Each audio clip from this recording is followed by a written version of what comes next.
Welcome back to the show, ladies and gentlemen. Today we have a guest on the show. We have a guest on the show by the name of Joe Murse. Welcome, Joe Murse. Welcome to the show. Joe is currently a teacher here at Jiangxi University of Finance and Economics. But more interestingly, Joe has a very deep and in-depth understanding of Chinese culture. So there are a lot of perspective. There are a lot of things that Joe has and knows about the Chinese culture that I feel like the everyday person does not know about. So welcome, Joe. Welcome to the show. Thank you so much, Tayo. It is my pleasure to be here. You have talked about this so often, and I was hoping that we would get a chance to meet up to do this, and I'm glad to see that our schedules aligned. Absolutely. Same here. Before we get into the show, so I made Joe a pot of tea, a pot of saffron tea. This tea is originally from Xinjiang province. Interestingly, I gave it to Archie, and Archie said that it's a tea for ladies. Ah. Yes, because it's smooth and it's soft. So, well, I'm a soft guy. Yes, I'm so soft, am Joe. I'm soft, Joe. So we're gonna get some soft tea, and hopefully that will increase our softness. But yeah, so let's start with you, Joe. Who is Joe Murse? Is it always Joe, or is it Joseph? Which one? My teachers would always call me Joseph, but through school I was always called Joe. Oh, okay. So whenever I'm addressing one of my teachers back home, it is always Joseph. Generally, though, among family and friends, it is always Joe. That's great. So give us an introduction to you, Joe, as a person. Who is Joe Murse? So, as you know, I am from America. I came to China just, I suppose it was a year and a couple months. Yes. I came here last February, February before last, right before COVID-19 closed the doors to China. I was very lucky to get this job. I was teaching in Thailand. I had originally wanted to teach in China, but my international studies professor had said, you probably don't have enough teaching experience yet, so you might want to boost your resume by first teaching in China and by first teaching in Thailand. And that is what I did. I enjoyed my time there. I learned a lot about the pedagogical skills. And from there, I was accepted to become a teacher here at a renowned university like Jiangxi. I was a student here 3 years ago now, wasn't it? Yes. Wow, yes. 3 years ago, I was a student here. And while here, I was able to learn so much about the culture, the language, and just build further my love of the culture all around. That's amazing. That's amazing. So let's talk about you as a Chinese history scholar. I don't think I've met a lot of people who study or who have studied ancient Chinese history. So how did you get into that? You grew up as an American kid, and here you are, a Chinese scholar, learning, and basically you've learned for the better of the past 5 years now. Yes, roughly so. You've been studying ancient Chinese history. How does one go from an American kid to becoming an ancient Chinese scholar? Well, when I was a boy, I absolutely loved video games. And there was a video game called Dynasty Warriors made by a company called Koei. And Koei was well known for its strategy games and its beat-em-ups and hack and slashes. And that is what Dynasty Warriors was, a hack and slash, but it was based in the Three Kingdoms era of China. So, from just that start of the game of wanting to learn more about these stories, these histories, who are these people that I'm playing as, why am I fighting against this person, what is the deeper story here? It then led me to a book called Romance of the Three Kingdoms, which is one of the 4 great historical novels of China. And from there, once I read the book, I wanted to learn more and more, to learn the real history. And so I did. And as I read more, there was a further part that I needed to understand. Why did these people act in this way? What in their culture made them act in this manner? Because it's completely foreign to so many ideas that we are taught in the West. Why is someone who cries a lot able to become emperor? Why is someone who continues to lose and lose again able to rebuild their forces no matter what happens to them? That is something that is rare in Western history. How is it that a commoner from a nowhere place managed to become king and emperor? These are stories that are relatively unique to the Chinese experience, and I wanted to know why. And that is what this all came down to, going back to the start, trying to learn as much about the history as I could. And I am glad to say that I have a decent understanding of it now. A decent understanding. I remember that when we first came to China, interestingly, I and Joe actually came to China at the same time, Yes. right? And we were taking Chinese classes. I remember that in the course of the class, you know, while we were learning some characters and things like that, Yes. you would usually ask some questions regarding the historical context Yes. behind a character. And even sometimes, right, I remember that some teachers would usually struggle with that historical context that you would provide to say, oh, okay, is this because of this? Is this because of that? So I think that your understanding of the Chinese culture is really impeccable. It is really, I know you try to be modest about it, but I think it's impeccable. And that's one of the things that I respect about you is you've taken the time to sort of, you know, go outside of your comfort zone to learn something that is, you know, significantly different from who you are as, you know, as a national identity or as something. So yeah, I really respect that. I really respect that. But interestingly, how did your family, how did your parents, how did they feel about you wanting to learn Chinese history as a career? Interestingly, my family has always been laissez-faire about me. They have never forced me to do anything I didn't want to and always let me follow my own path.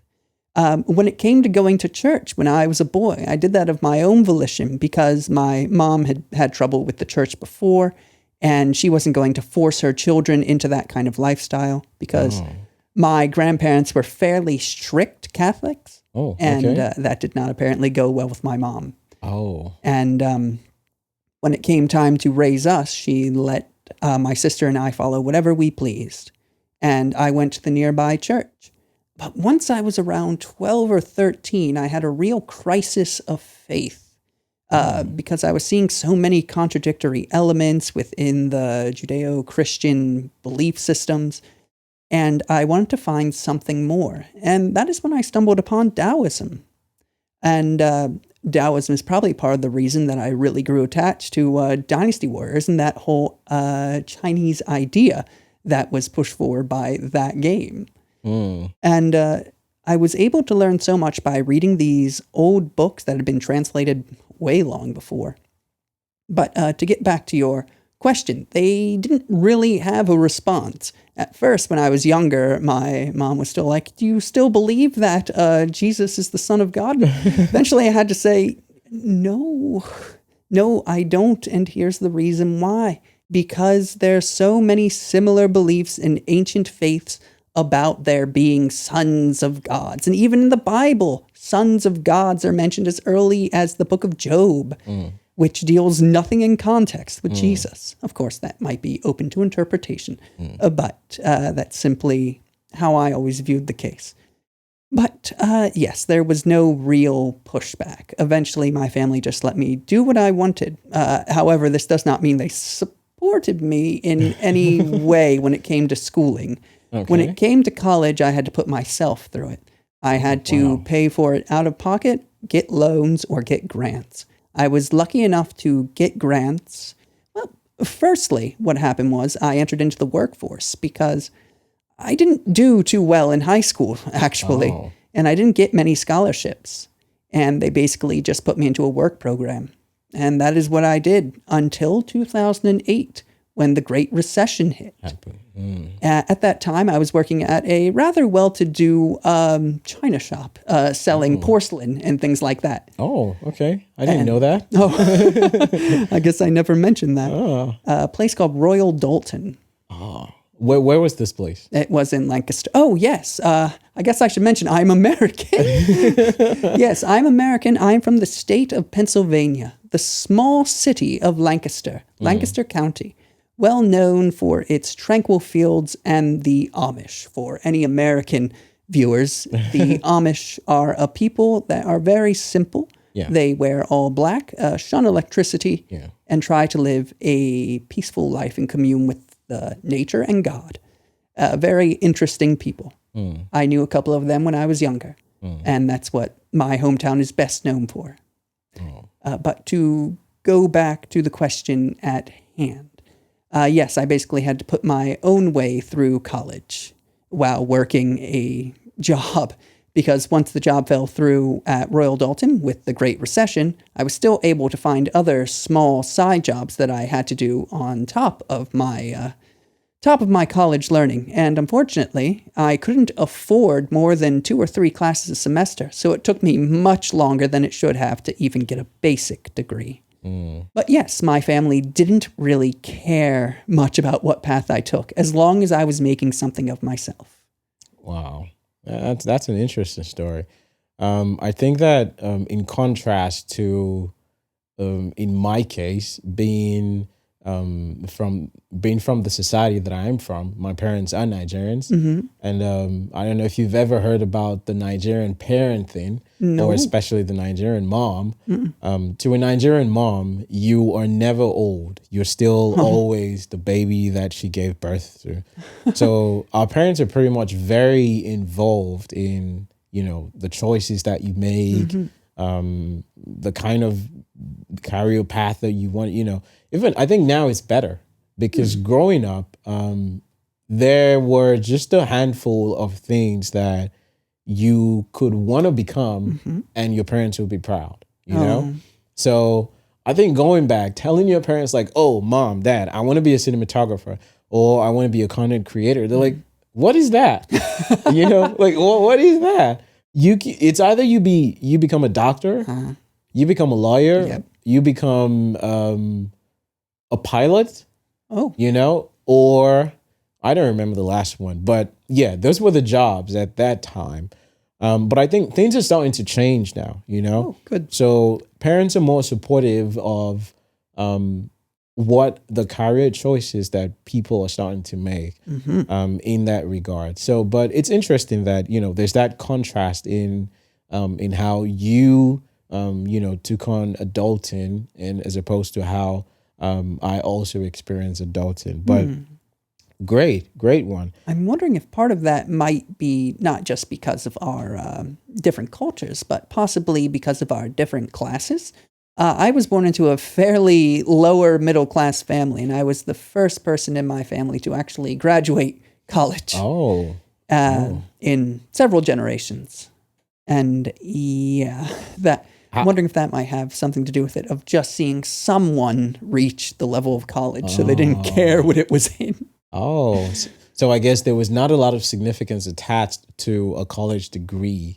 Oh, wow. I'd say, well, I think most Nigerian families place a high degree of significance on education. Good, as it should be.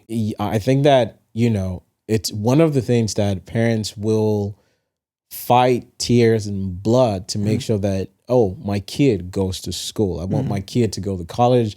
I want you to get a degree. And it doesn't just stop there. It goes on to, what? Now you're done with school. I want you to get a job, Of course. So after college, even if you're just at home, you have your parents just gnarling and bickering down your throat. Like, oh, what are you going to do with yourself now? What are you going to do? You should get a job. You should get this and all of that. So yeah, which is interesting, because there are a lot of cultural dynamics that plays in in different, countries and things like that, that also translates into how people go through life from, being teenagers to adults. Right. So that's interesting. I never knew that about you, but this is the first time that I'm hearing that. I see. This is the first time that I'm hearing that. Let's look at the next one being, you've been in China now. And before we started the podcast, we actually had a very brief conversation about this. Yes. Which is that studying Chinese history, studying Chinese language or Chinese anything abroad, for example, in your case, in the US, as opposed to studying this same thing here in China, right. Do you think that there is a considerable difference? So in terms of, let's say, you and your other colleagues back home who are still in America, but studying the same thing that you are, do you think that your time here in China will provide you with more depth in terms of understanding some of the things about this culture that you are studying? One of my own teachers had told me that there is a large difference between armchair historians, those that only research a place but never actually take the time to go there, and field historians, those who are on the ground, always looking for what is going to happen next in their area of interest. And I think that could not be more pronounced when it comes to China, especially since the West seems to have a way of morphing, perhaps not maliciously, but morphing some ideas when it comes to Chinese culture and society. And history is no different in that case. For so many years, the West did not believe that the Shang dynasty existed until oracle bones were discovered, though I should note that oracle bones were discovered and identified by a Western anthropologist, or was it a Western historian, in the early 1900s. But that was the Westerners' proof that a dynasty that the Chinese had said existed for thousands of years actually existed. And the West did not believe it until they had hard physical proof. Okay, that's fine. That is the imperial method. I understand the reasoning. But then we come to the same case with the Xia dynasty, which is supposedly the first dynasty. We don't have any hard evidence of its existence, but we do have several cultures and several cultural areas. The Erlito, for instance. We have that as an idea of a place where the Xia may have actually been. And that stands up to reason with the old histories. So I would say there is a large difference in how Chinese history is taught abroad than what is taught in China itself. Chinese history also mainly focuses a lot on the older histories that came before. For some reason, many of these have not been translated into English, not in any real measure. There's the Shiji, which in English has a much grander name, Records of the Grand Historian, while in Chinese it simply means Book of History. Oh. And generally it is one of the finest history books written, but it has not been fully translated into English. And this is very unfortunate for those who are trying to learn more about Chinese history, but don't have a degree in the Chinese language. It makes it very difficult because many of these more advanced works will reference works that have never been translated. So it becomes difficult for the scholars overseas who are simply studying the history, but not the language, to really proceed further. But as for the differences in the Chinese methodologies versus the Western methodologies, there are a number of differences. The Western methodologies seem to focus a lot more on imperialism. If it was there, it can be proven. If not, it needs to be ignored. While the Chinese historical method is more about what do our records say? How do we synthesize this to make a more logical set of events? It is reasonable to think that this is not how things happened 100%, but is the closest approximation to history that can be found. That much is clear, and I would say those are the main two differences between the Western historical model and the Eastern historical model.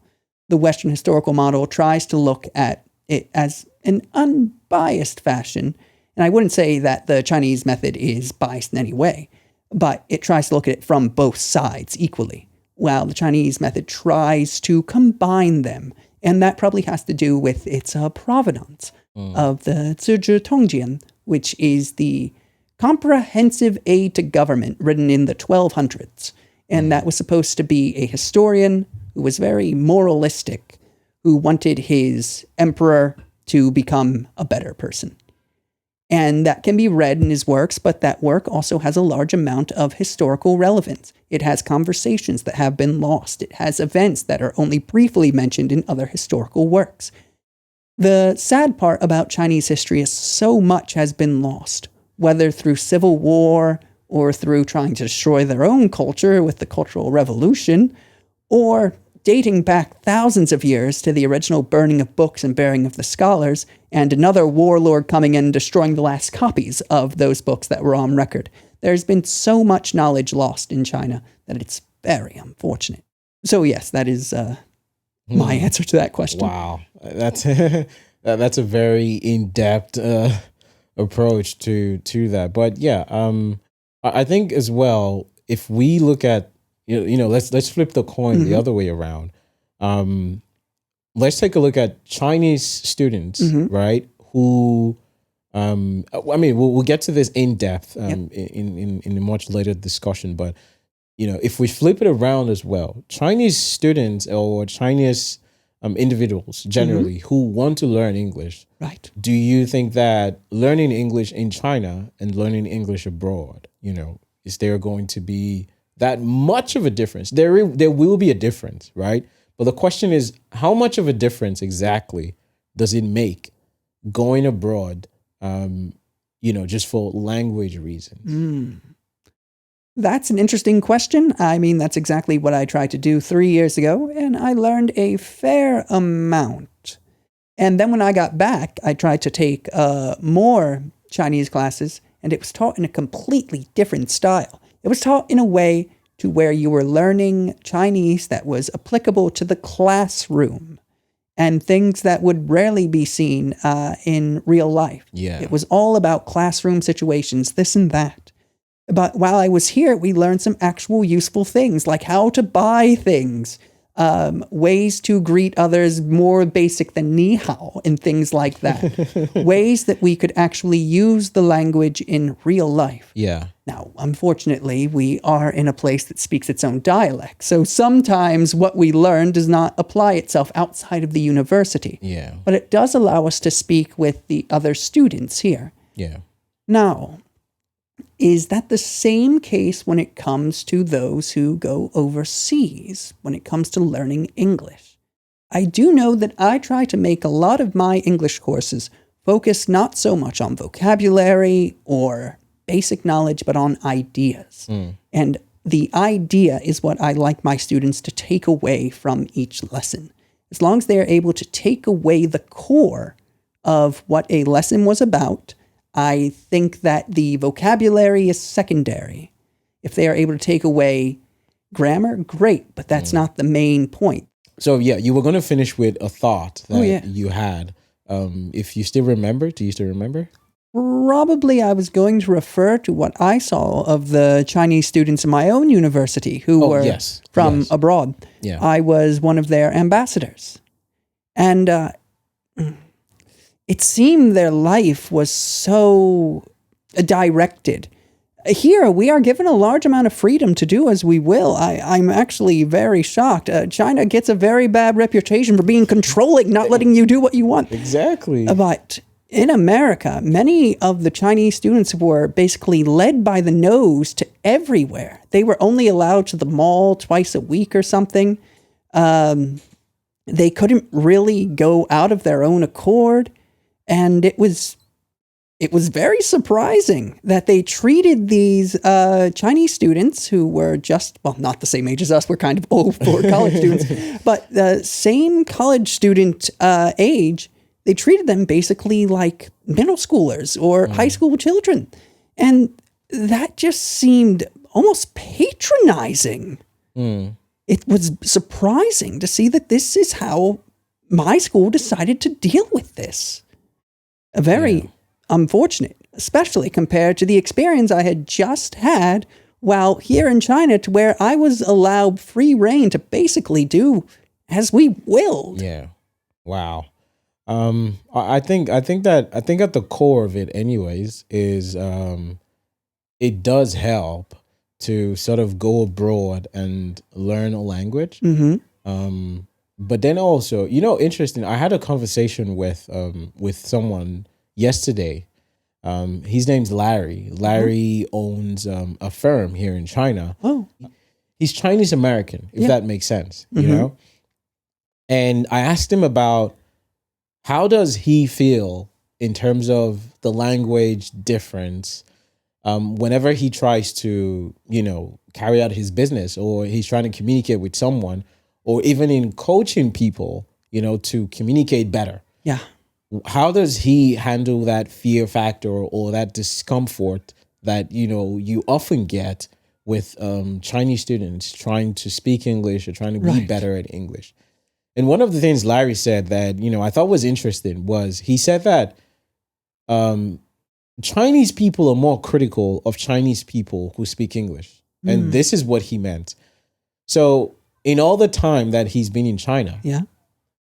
he's never had a foreigner say, "Oh, Larry, your English is not good."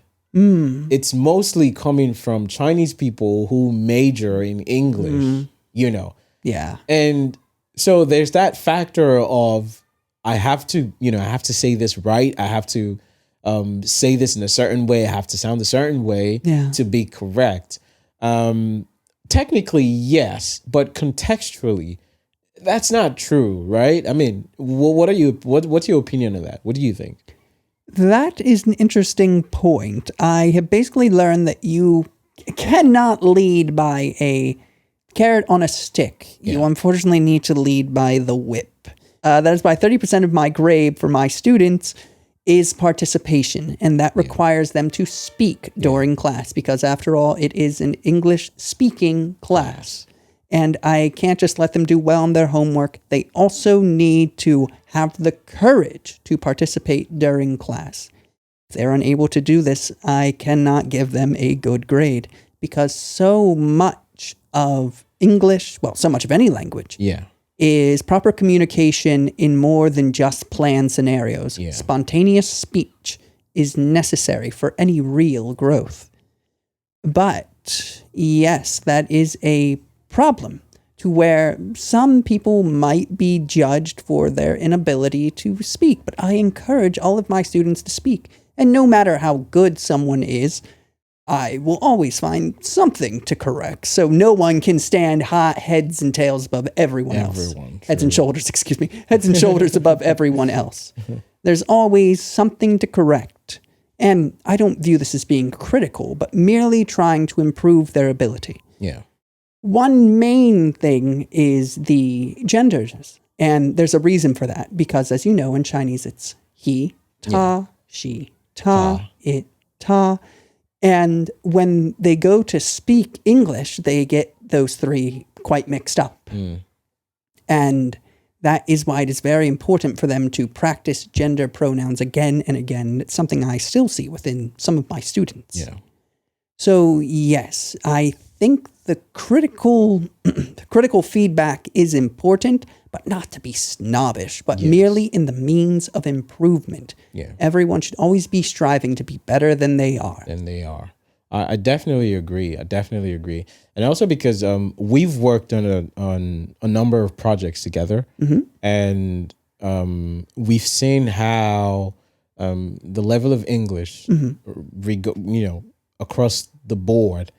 We've seen what is consistent in terms of, this is a development area. And I do agree that, the use of gender is something that, over time will get better. Over time will get better. But yeah, I mean, it's interesting. Great times to see how there's so much expected around the English language in terms of the Chinese people, You find a lot of schools, parents paying so much for their kids to learn English, and you find that some people learn English for so long, but they never get past the reading, writing, they're okay with that. You know, the technical part, they're Yeah. okay.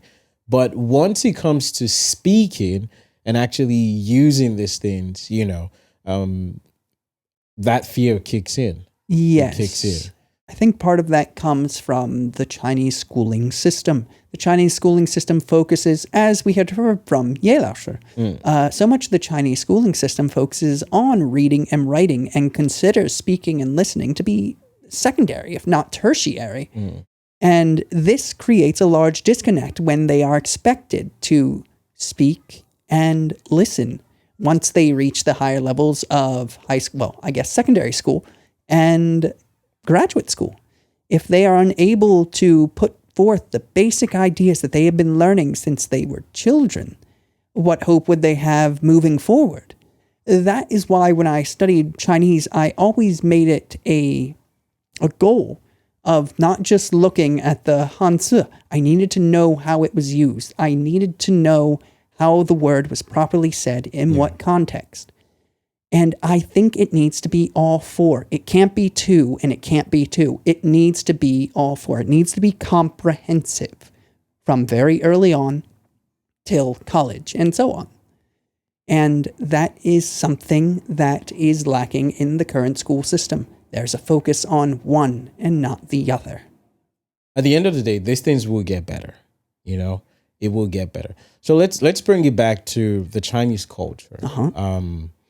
Chinese culture then and Chinese culture now. Yes. Do you think there's a difference? As a Chinese scholar, as a Chinese culture scholar, do you think that there's a difference between the ancient Chinese way of life or the way that society functioned then and modern day China?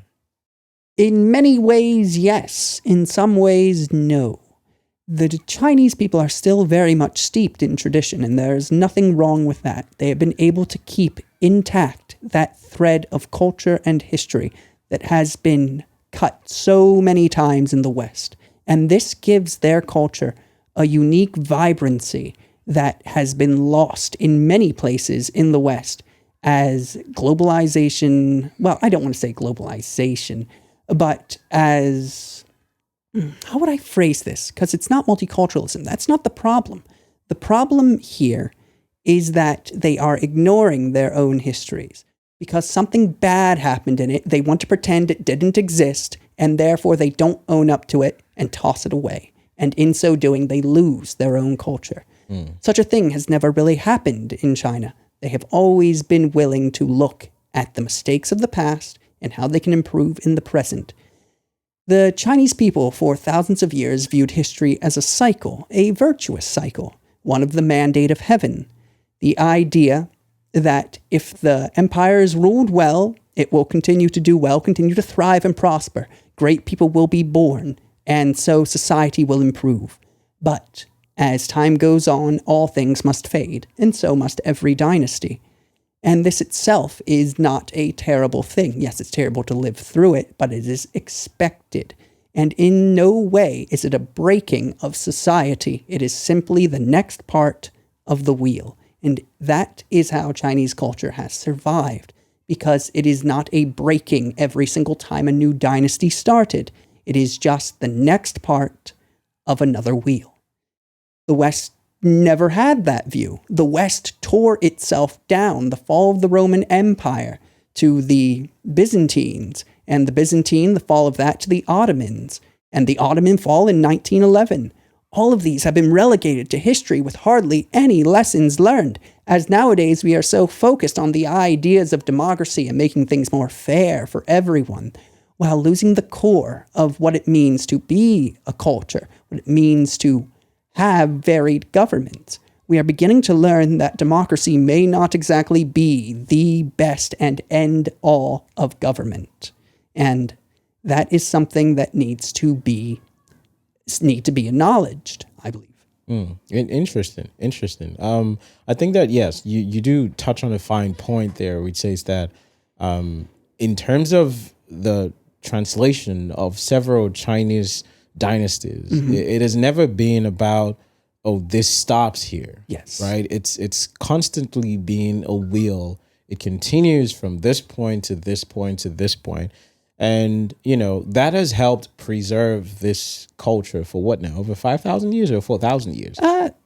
Probably. We don't actually know when the Yellow Emperor lived. Okay. If he actually existed at all.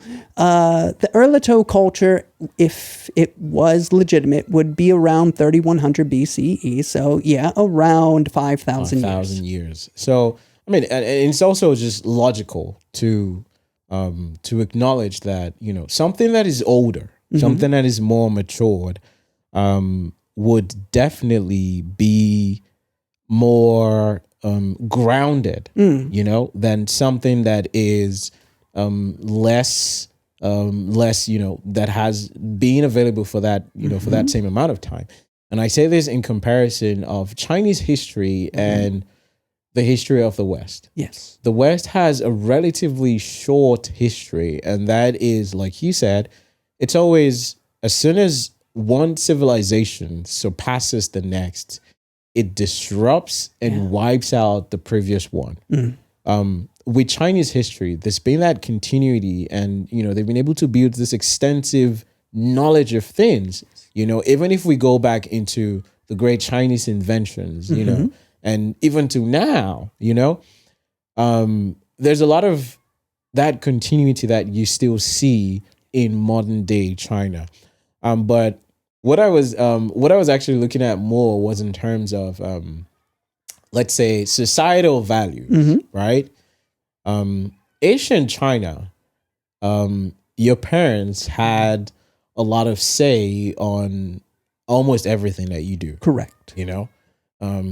The person you get married to, the kind of job that you do, and things like that, And even though that a lot of those things still hold true today, we've started seeing some deviation from that. So now we have more young people moving away from the traditional approach of we'll get married, start a family, to I don't want to get married. I want to get a job. I want to stay on my own. I want to be independent, So in that regard, that's, do you think there's been a deviation from the historical perspective as opposed to the modern day young generation now? It's interesting you bring up the concept of filial piety, because I was never really sure how powerful it still is. You bring up a fantastic point, though, when it comes to family. And, well, this is kind of damaging China in the long term as people refuse to get married and have children. It has caused a bit of a upside-down pyramid in terms of population growth, which could be a problem for China in the coming years, but so many other places as well. Japan has it worse. Absolutely. But when it comes to filial piety, I was quite surprised to see how much respect the students that I have still have for their parents, despite them being so far away. And the example I want to give is something that did not require them to say their parents at all, but so many of them did. I asked them it was for a class based around attraction and beauty. Who was the most beautiful person you've ever seen? Who's the most handsome man you've ever seen? And a lot of the students in the first class I did this, because I prevented them from saying this next time, was my mom and dad are the most beautiful people in the world. Wow. Okay. So that showed me how much deep respect, unbidden respect, was still within the hearts of the Chinese people for their parents. Interesting. So I do not know if that is going to ever change. Possibly it shouldn't. It is something beautiful to see basically adults still calling their mom and dad the most precious people in the world to them. Absolutely.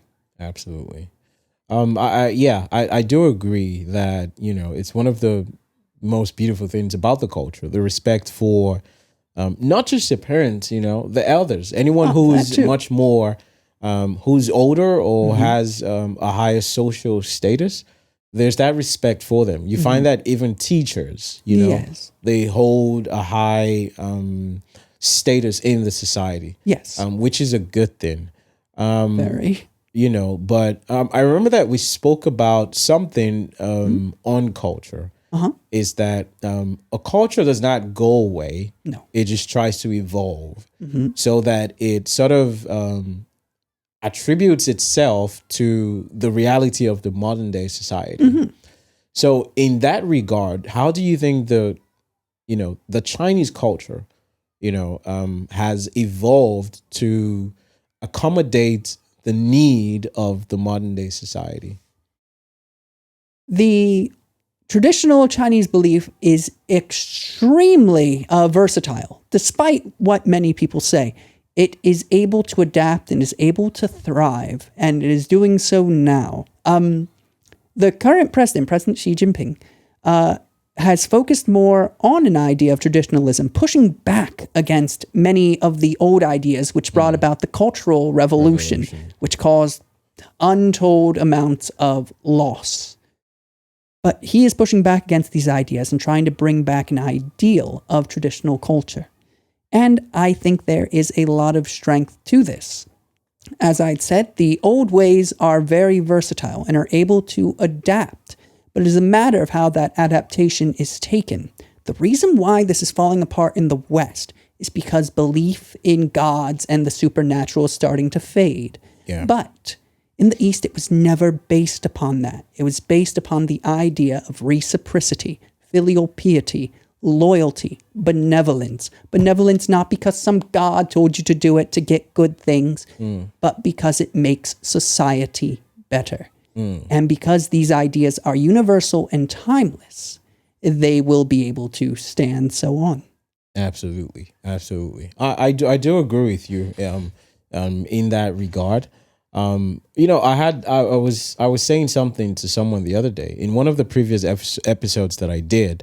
I mentioned that a lot of what people know about China is what the West says about China. Yeah. But then you can't really blame those people because China does not necessarily put itself out there like, oh, look at us, And there's an historical reference to that. There's a reason why. The Chinese culture is very modest. Yeah. Modesty is something that is held in, with high regards. You have to be modest, and all of that. So China, I feel like China does not necessarily want to, despite them, the impressive economic development and everything. China is not looking to say, oh, look at us, now we're here, right? Which also might be the downside to people not knowing much about China because who's really telling the story, So maybe one way might be to sort of start really talking about China from a Chinese perspective, which is this is what they've said about us, but this is what it is. And I don't know if you're aware of what just recently happened, the boycott of major brands because of what happens in Xinjiang. Yes. What's interesting is most of what people think happened in Xinjiang or what people in the West think happens is what the Western government has said. Yes. And I think in some ways I have had some conversations with some Chinese people on a lot of spectrums, educated people, non-educated people. They feel differently, they feel differently about that situation. And the whole term of, oh, it's a genocide has come across as, wait, what? Yeah, I completely agree in that case. When that kind of hyperbole is used, it doesn't help the situation at all. And many of my students had said it is an attack on the Chinese character. And it's a very complicated and diverse subject with a lot of different views. Absolutely. And it is difficult to determine what is true and what is false. Yeah. Because each side has their own benefits of saying this or that. Absolutely. Especially as the West seems to want to try and isolate China, since China was the first to recover from the epidemic. Yeah. And in so doing, they want to try and possibly, through these boycotts and sanctions and everything set up, hurt the economy enough so that it levels off to where the rest of them can reach back up. I mean, I think the key thing to know is that the Chinese culture, if you really want to know about China, your best bet is to understand the culture. Yes, undoubtedly. Yeah. And you would find a lot of reference in its history. So if you start from there, you find a lot of relationship with how modern day China runs. To add one more point before we finish that. Oh, okay. You had said that other places don't quite have an accurate view. That is true, but China has tried to change that in recent years with the Confucius Institutes all around the world. And the Confucius Institutes teach language, culture, that's it, language and culture of China to try and get their view across. And Western governments see this as trying to use propaganda to put forth their view. Because remember, China is communist and most of the West is not. Therefore, they view these kinds of things as soft brainwashing rather than any kind of benevolent action. And there is a prosaic motive. There is no doubt about that. But it does ignore the good that these places do. True. Very, very good. Very good point. Very good point. So let's go to you as a teacher here in the university. Right. You've been teaching English now. I mean, okay, let's take it back to how did you start teaching English in Asia? Because I remember that you also went to Thailand for a year. 1 year, yes. Yes, to teach one school year. to teach English. So how did you get into Joe the teacher? Okay. So I had just finished my degree back home at Lancaster in Millersville University. And I wanted to teach in China. And I wanted to teach history. I went to my international studies professor and we looked at the situation and he said, unfortunately, without 2 years of education, I do not think you can teach in China. But you already have 1 year under your belt here. So I'm going to let you meet up with one of my friends who works in Thailand. The reason that my international studies teacher knew so much about Thailand is because he was an expert on the place. Oh, okay. And I guess he wanted me to try and absorb some of that love, which I kind of did in some ways, perhaps not in others. But generally, he said, I have friends in Thailand. I'll be able to help you find a job. And that's exactly what happened. He was able to help me find a job as an English teacher. The place was a bit underfunded in many ways. Okay. And the students required a lot of work. Some of them were excellent. I was very surprised at their level. Others, I must have been their first English teacher because some of it was very, very basic. Wow. And I had actually learned quite a bit about teaching language. In college, I had taken, before I decided to be a history major, I was thinking of being an English professor. Before I saw how many rules there were to English that I could not possibly understand. So I took what I could from that, then changed my major to history. And there I found my true longing. So from Thailand, how did the back to China to coming back to Jufei and all of that? Well, it's all basically a stroke of luck. My friend, and she was helping me look for jobs around China. She had been here as a student for several years, and it turned out that, people were unable to get back to China because of the epidemic, and they were in sore need of foreign teachers. So I was in the right place at the right time. She asked the OIC office. The OIC office set me up with an interview, and I must have done well, and they hired me. And that's basically the story. I have been a very lucky and fortunate person throughout my life. Interesting. Well, you've also been a very hardworking person, Joe. That much I know. So taking it to the classroom, how would you consider your approach to teaching your students? What do you think works? What do you think, you can improve on in terms of, okay, this is how I execute so that I can get better results than what, it was.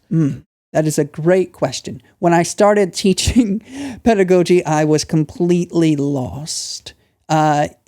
Learning things from books and learning things from lectures and all that is very different from being in a classroom, being in front of a class.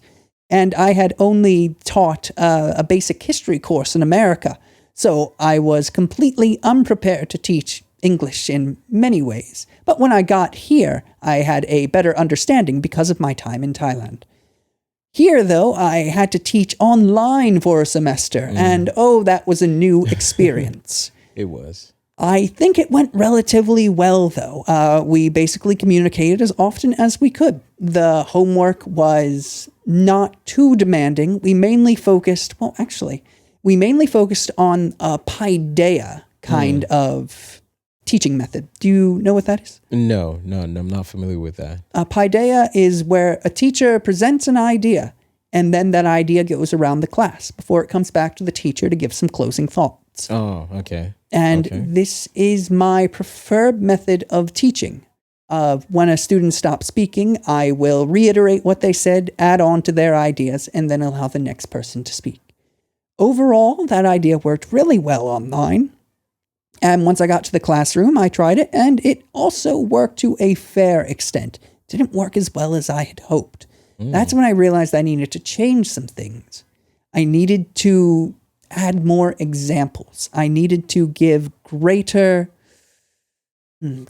credence to what the students were actually saying compared to what they were saying. To get to reading between the lines, so to speak. And in some cases, that was easy. In other cases, not so much, to where I would just reiterate what they had said to show that I have full understanding and also to explain to the class what they were saying.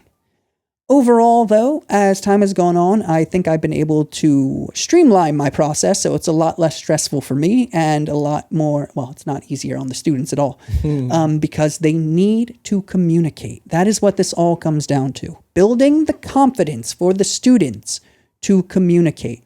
I will introduce a topic. I will give them 2 to 3 minutes, do whatever research they need, to write down whatever small notes. And then once that time is up, I will then ask for some feedback on that topic. Generally, I'll receive quite a number of responses. Sometimes I need to cut it off before I move to the next topic because there are so many responses that people want to give. So it shows that it works, but also 30% of their grade is participation, and they are well aware of this.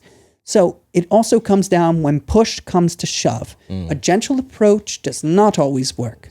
Sometimes you need to be strict, and this is definitely one of those times. When it comes to speaking classes, people need to speak. Outside of just major assignments, outside of homework, they need to give their thoughts unbidden within the class. That's interesting. So let's look at it from this perspective, just in case, there's someone who's also, a teacher and willing to learn from your time as a teacher here. What do you think are the major challenges with teaching English to university students, undergraduates, not kids now, because teaching kids, it's a whole different system. It's a whole different system and a whole different discipline, yes. Yeah. But to, undergrads, to teenagers and, people just getting into university, right. What is the major challenge? If you were to bring it down to one or two things, what would you consider as the major challenge to teaching English in that regard? Major challenge? Something I never really thought about because I consider my time here as a blessing compared to trying to teach younger children. Because as you are aware, I have a fairly high vocabulary and I find it difficult to lower that vocabulary for younger children. That was one of the main difficulties I had in Thailand, of simplifying my language. But here I use not advanced vocabulary, but normal vocabulary for my students to be able to understand it.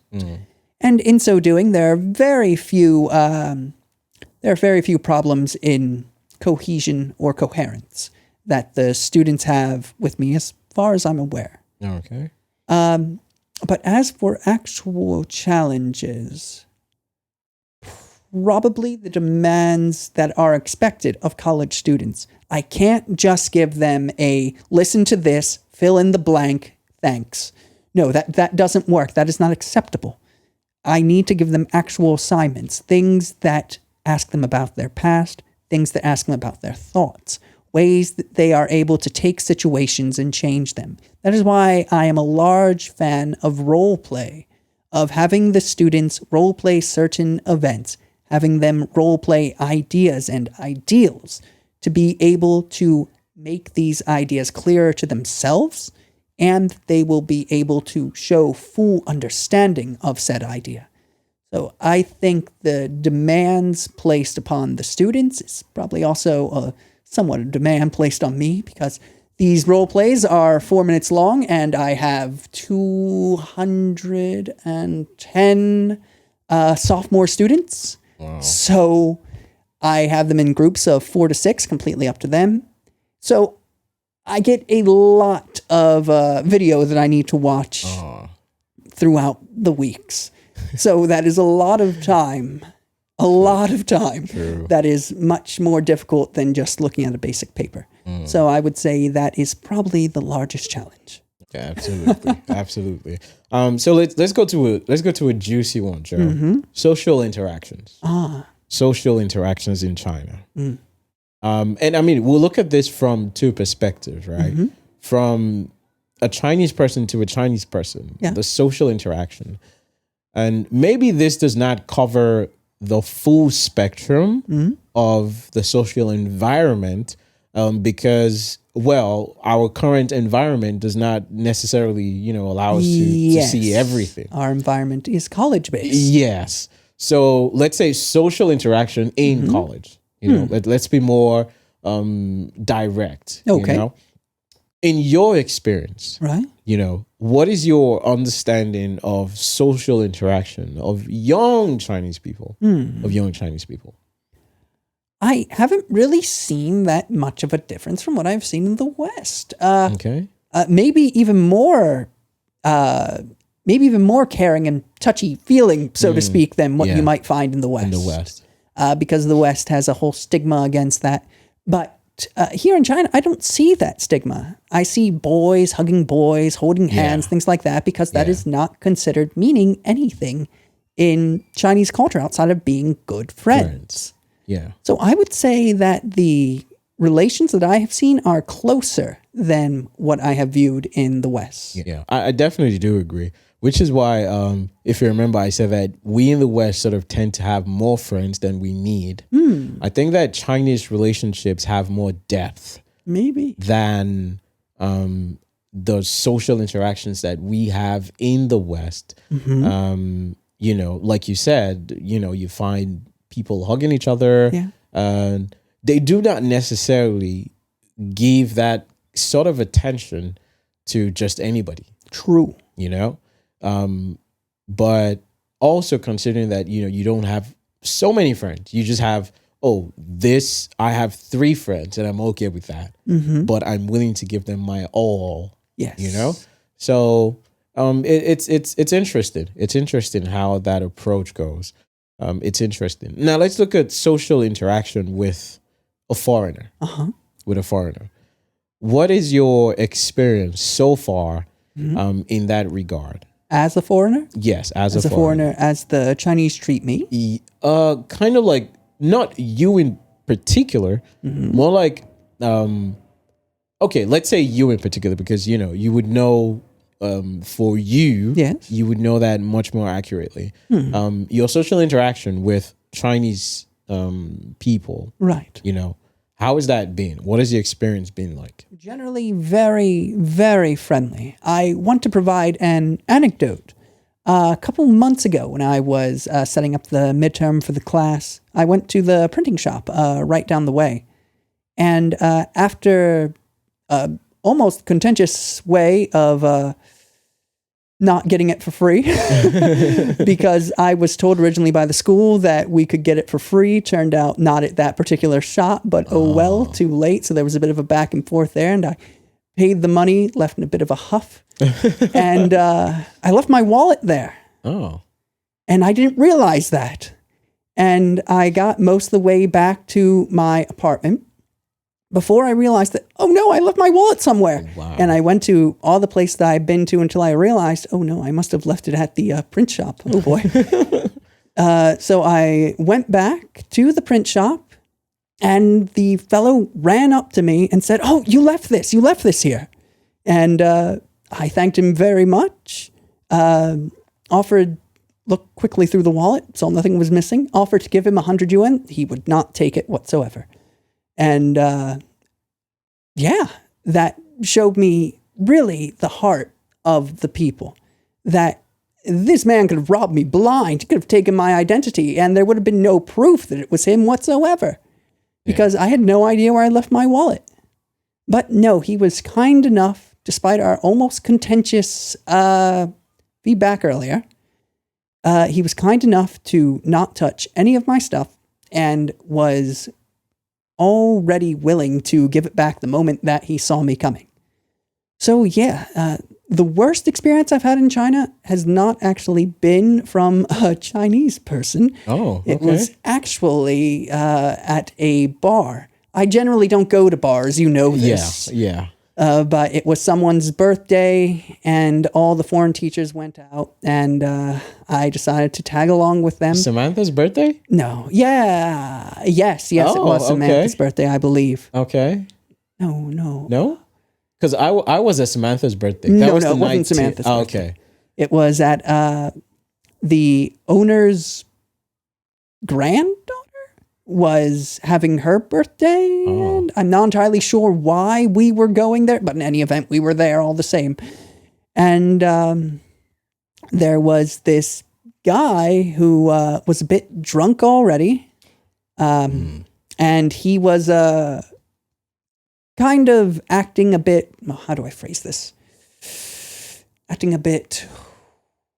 drunk? Yeah, acting a bit drunk around a lady, and I tried to nudge him away, and he kept on coming back and all of that, and then eventually cursed me out for being an American.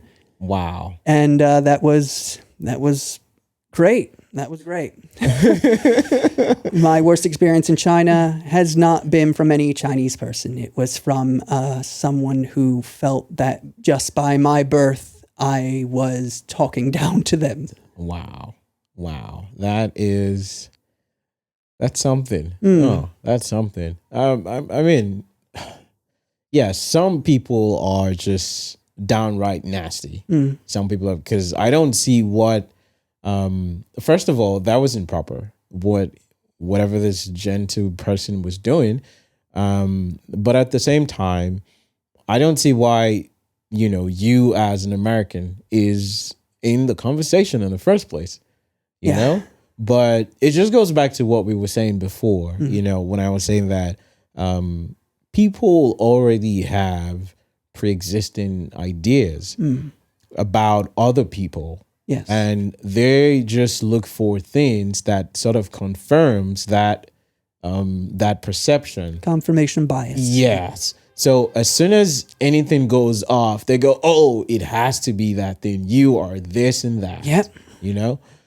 But yeah, I also do agree that and perhaps, I've spoken to a lot of people and people have had different experiences. Personally for me, my experiences have been, I think I've also been very lucky that the people that have been around me, the Chinese people that I've interacted with, they've been amazing. You know Archie. Oh yes. You know Dinye. We've been around a couple people together. Yes. And it's been amazing. It has. It's been amazing. Truly. So I think that it's just a function of, one, you as an individual as well. Mm-hmm. I think on a grand scale, the truth is, irrespective of wherever you are, there are good people and there are bad people. Some people they mean well, others they don't. Yes. So as much as possible, I think you just have to try to surround yourself with people that that, oh, okay, they mean well for me as a person. Now, notwithstanding, there are situations that you cannot control, that you cannot control. And I usually tell people that in instances like that, how I approach that is I remind myself that I'm in control of how I feel. Yes. And I should not give someone else the authority to impact or make me feel a certain way. It doesn't negate what the situation is, but it helps me deal with it, and it helps me, hold my peace of mind. Right. So yeah, I think that on a general scale, social interactions they've been good, been good, and they're getting better. Hopefully people learn from these conversations that that we're having to just sort of start to maybe these things are in your blind spot. A blind spot is necessarily something that you don't consider when you're looking at something. I think that in terms of blind spot, speaking about blind spot, before I came to China, Right. And I mean, this was something that was propelled by the movies in Hollywood. Right. I don't know if you had the same experience growing up, but growing up as a child, I used to watch a lot of Chinese Kung Fu movies. And I, up until I was maybe 15, I thought that everyone in China knew Kung Fu. I did. And I am very sure that a lot of people still believe that. Wow. Back in the West or outside of China, Probably. And, you don't really get to know those things unless you come here. Right. Unless you come here. True. Unless you come here. So hopefully people start to really change their perception about China and really start to see China for what it is, and not a propagation from the West. West. So also, you've been an American, Joe. Yes. You've been an American. We are well aware of the current situation with China and America. How does that, what is your opinion of that? It's complicated. It is. I'm putting you on the hot seat. That's fair. America feels that it has a legitimate grievance against China because of its trade practices. Granted, those trade practices seem to be about a trade imbalance, that we are taking more things from China than we are giving it, therefore the import-export is not equal. And in so doing, America feels that China should either reduce the amount they export, or whether America should lower the amount. And this led to the trade war, which went absolutely nowhere and went bad on America's end, while China seemed to weather it just fine. Generally, though, my own thoughts are that both nations are just looking out for their own interests and doing whatever they can in order to propagate their message. No one is right in this case. It's all about economics. Anything they say that is regards to virtue, morality, policy, it all comes down to economics. How can we increase our GDP? There's nothing more really to that. It's not a philosophical argument. It's not a political argument either. It's mainly all comes down to how can we continue to make as much money as possible.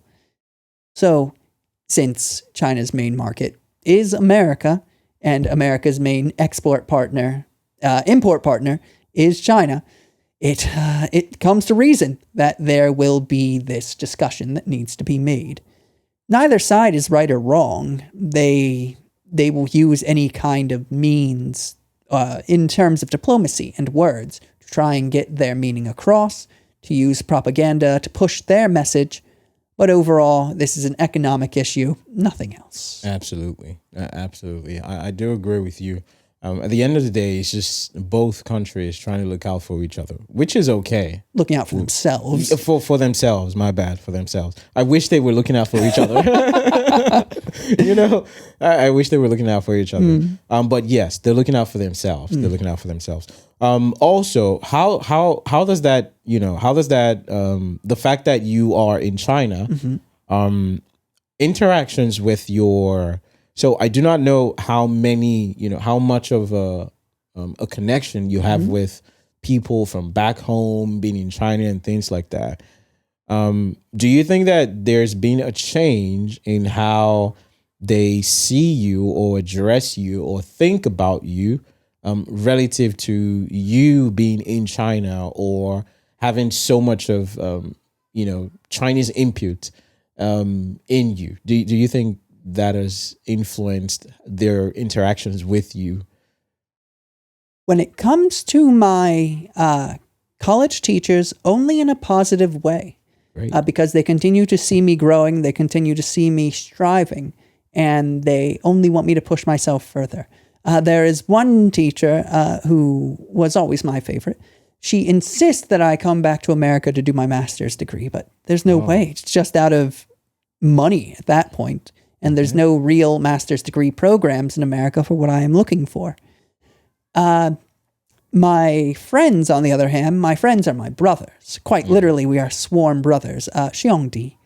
And one African-American fellow and one Caucasian fellow.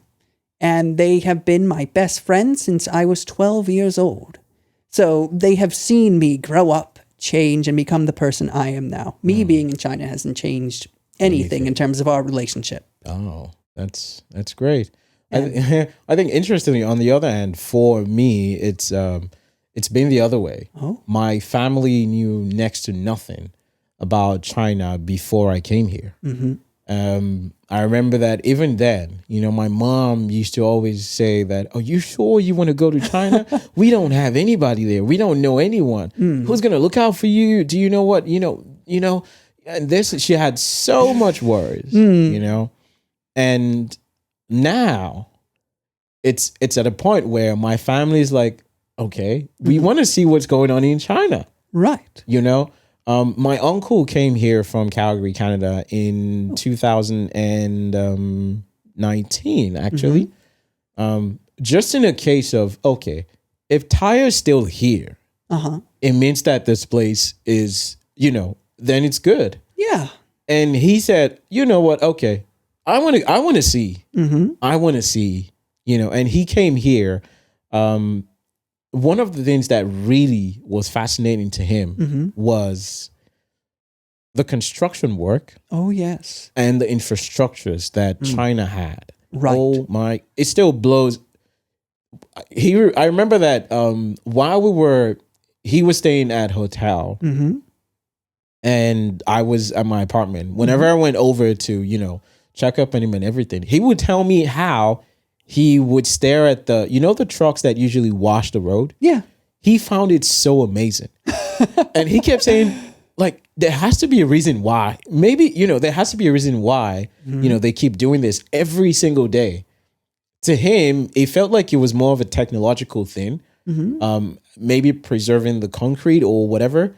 But when I actually asked some people, and they just said, we're just washing the road. Yeah. And he's like, how is it that simple? How is it that simple, So I think that me being here, I have in some way created some sort of enlightenment to my immediate family around this part of the world. Because traditionally, my family has always been from either, our circle is Nigeria, the UK, and Canada. Anywhere outside of that, it's like, we don't know anybody there. You really sure you want to go there? And You're now a trailblazer. I think so. I think so, Joe. I think so. I'm a trailblazer. Great. So in that regard, I think it's one of the things that I'm really proud of. And it's just not saying that,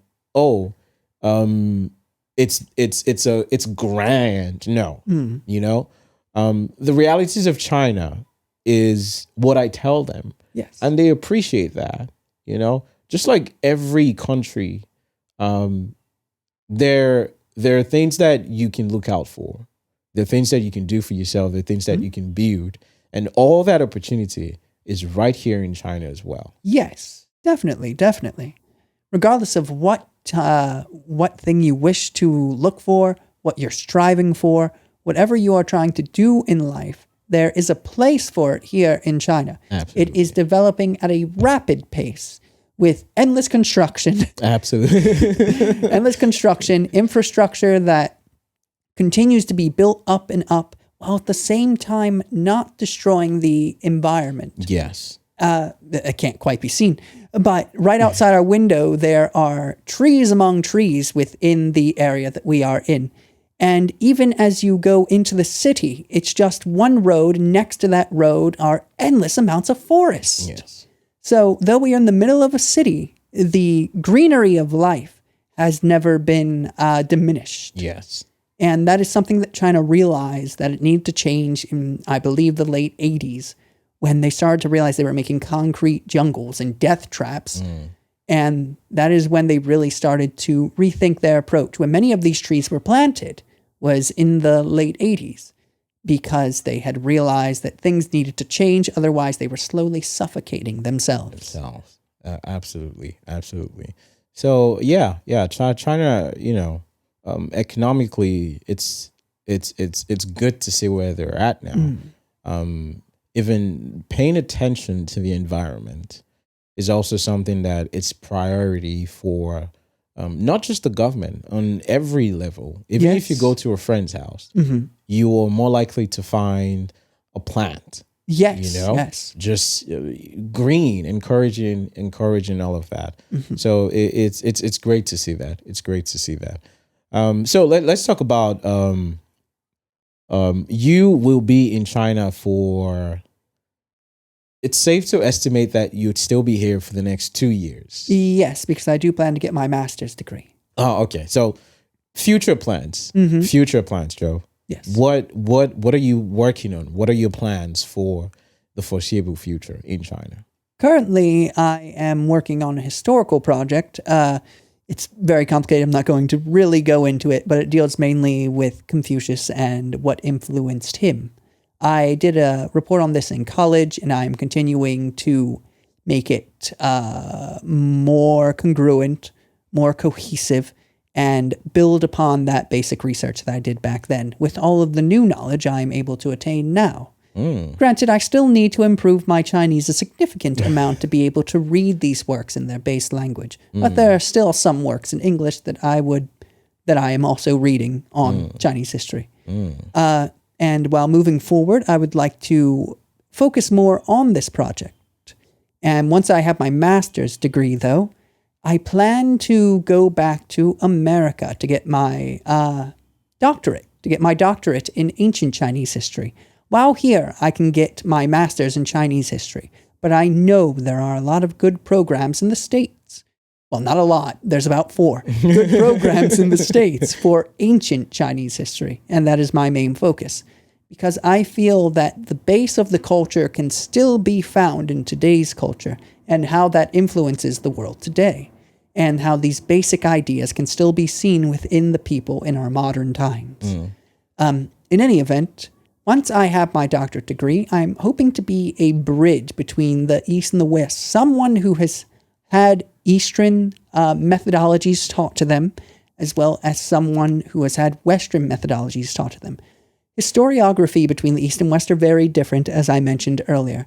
So if I am able to combine them and act kind of as a bridge between these two, and possibly translate some works that have never been translated or haven't been translated for 100 years, I think I would feel very satisfied with the course of my life. That's fantastic, Joe. That is fantastic. That's going to be a long It's a long road ahead. It is. If there's one thing I know that you can do it. Well, thank you. You can do it. I have always strived. And you say something that I find amazing, which is something that you don't hear from a lot of people, which is in your field, you are striving to be the connection, a bridge between the East and the West. Rightly, as you've mentioned, there are some documents that have not even been touched. Yeah. They haven't been translated. Correct. And the amount of information in that document might even change the perspective of the West regarding Chinese history or anything in general. Maybe. Is that maybe? Okay. I would never want to imagine, I would never dare to think that my work would have such a wide-reaching effect, but merely to provide a different theory on different ideas. Okay. Well, we never know, Joe. We never know. We never know. We never know. Perhaps. We never know. We never know. So it's been a great conversation. But eventually we'll all have to go home and leave China. So if you think about China, if you were to leave China today, what is one thing that you would absolutely miss about China? Definitely the culture itself. I find within the culture a splendid tranquility that is lost in the West. There are many ideas bubbling under the surface, yes, but these ideas don't lash out as they do in the West. And that is not a problem when it comes to the tranquil idea of harmony. The tranquil idea of harmony is central to the Chinese character. That idea is gone in the West. For better or worse, they focus so much on their own problems, their own views, and don't think about how it affects others, basically. Whether they are neo-Nazis or whether they are radical left. There is such a divide in the West that simply doesn't exist here. You can be sure that while walking down the street that people will be harmonious in their actions and in their thoughts. There isn't a bubbling hate underneath for the world beneath their veneer. There is a sense of passion and pride in what they do and to move forward on that path as one people, as one nation. But that's not so much the case anymore in the West. People are no longer think of themselves so much as being from one nation, but being from one quasi-idea. And this creates so much division that can be so easily played upon by the right players. And that is what I think I will definitely miss about China when I return home, is the endless bickering that comes from politics. Yeah. Well, thank you for coming on the show, Joe. It's been a great pleasure. It has been an absolute pleasure for me as well, Tayo. Hopefully we can have more sessions like this where, we can expand more on these cultural ideas and just, challenge ourselves, challenge our perspectives to better provide more information in the best way that we possibly can. Of course. For our listeners. So I look forward to your project and I wish you all the best of luck. Thank you. You as well, Ty. All right. So thank you very much, everyone, for listening in today. And thank you very much to Joe for coming on the show. Remember that my name is Tayo, and you can follow this show on all the platforms that you listen on, Apple, Spotify, and the likes of the others. Remember to download the episodes and subscribe for more updates. All right, people, have a great day. And remember that everything will be perfectly balanced. Bye.